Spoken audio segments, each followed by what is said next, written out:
అందరికీ నమస్కారం. వాస్తవాలకు ప్రతిబింబం కేజేఎస్ మీడియా ఉన్నది ఉన్నట్టుగా అందించటమే మా జర్నలిజం. బ్రేకింగ్ న్యూస్ చూద్దాం.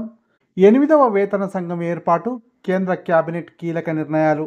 ఈ డీటెయిల్స్ చూసే ముందు ఈ వీడియో నచ్చినట్లయితే లైక్ చేయండి, షేర్ చేయండి. మరిన్ని వీడియోల కొరకు మా ఛానల్ సబ్స్క్రైబ్ చేసుకోండి. కేంద్ర ప్రభుత్వ ఉద్యోగులు, పింఛనర్లకు కేంద్రం గుడ్ న్యూస్ చెప్పింది. 8వ వేతన సంఘం ఏర్పాటుకు కేంద్ర క్యాబినెట్ ఆమోదం తెలిపింది. ఈ మేరకు గురువారం జరిగిన కేంద్ర క్యాబినెట్ సమావేశంలో ఈ నిర్ణయం తీసుకున్నట్లు కేంద్ర మంత్రి అశ్విని వైష్ణవ్ తెలిపారు. వేతన సంఘం సిఫారసుల మేరకు వేతనాలు పెరగనున్నాయి. 2026 జనవరి 1 నుంచి కొత్త వేతనాలు అమల్లోకి రానున్నాయి.